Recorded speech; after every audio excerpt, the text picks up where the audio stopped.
Le mental est un magnifique outil, si l'on s'en sert à bon escient. Dans le cas contraire, il devient très destructeur.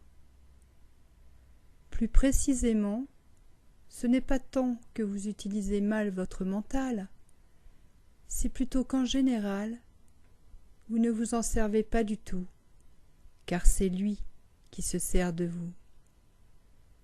Et c'est cela la maladie, puisque vous croyez être votre mental. C'est cela l'illusion.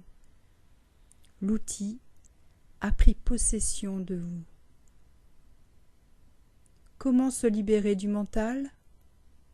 Oui, vous pouvez vous libérer du mental. Et c'est là la véritable libération. Vous pouvez même commencer dès maintenant. Écoutez aussi souvent que possible cette voix dans votre tête.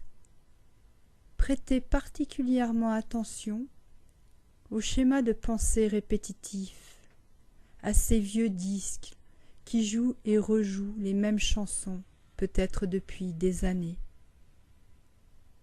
C'est ce que j'entends quand je vous suggère d'observer le penseur.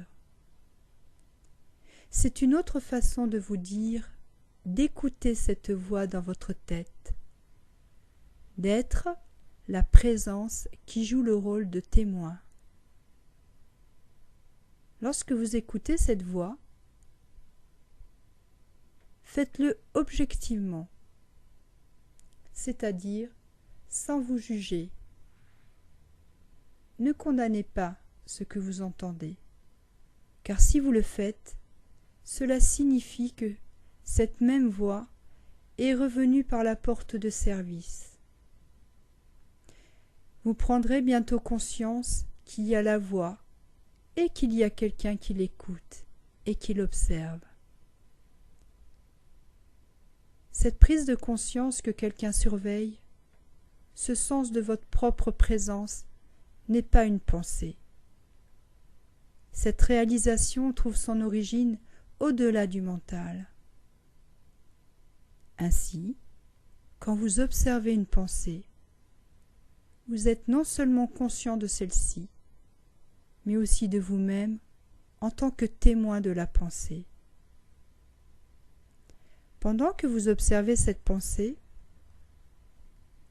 vous sentez pour ainsi dire une présence, votre moi profond, derrière elle. Elle perd alors son pouvoir sur vous et bat rapidement en retraite du fait que, en ne vous identifiant plus à elle, vous n'alimentez plus le mental.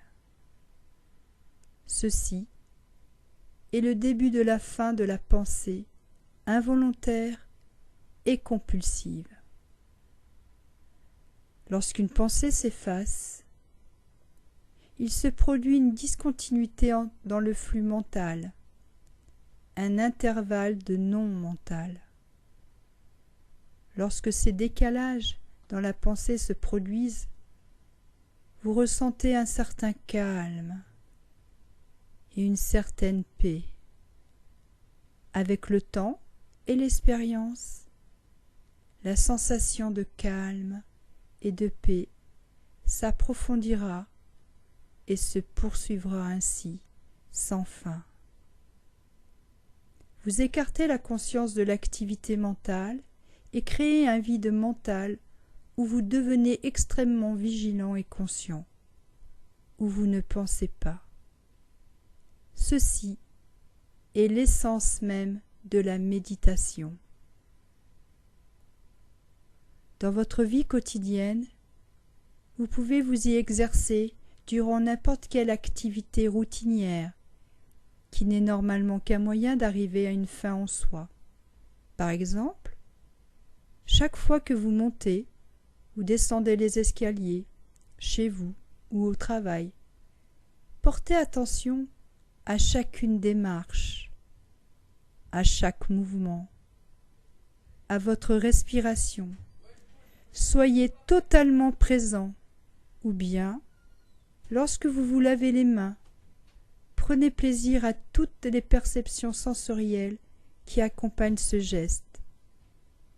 Le bruit et la sensation de l'eau sur la peau, le mouvement de vos mains, l'odeur du savon, ainsi de suite. Ou bien encore, une fois monté dans votre voiture et la portière fermée, faites une pause pour observer le mouvement de votre respiration. Pour évaluer votre état de calme, remarquez le degré de paix que vous ressentez intérieurement. La liberté commence quand vous prenez conscience que vous n'êtes pas cette entité, c'est-à-dire le penseur.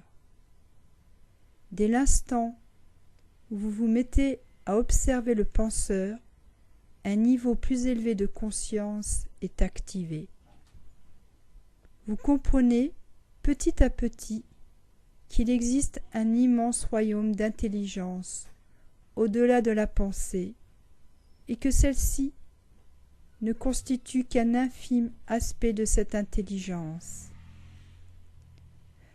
Vous réalisez aussi que toutes les choses vraiment importantes, la beauté, l'amour, la créativité, la joie, la paix, trouvent leur source au-delà du mental et vous commencez à vous éveiller.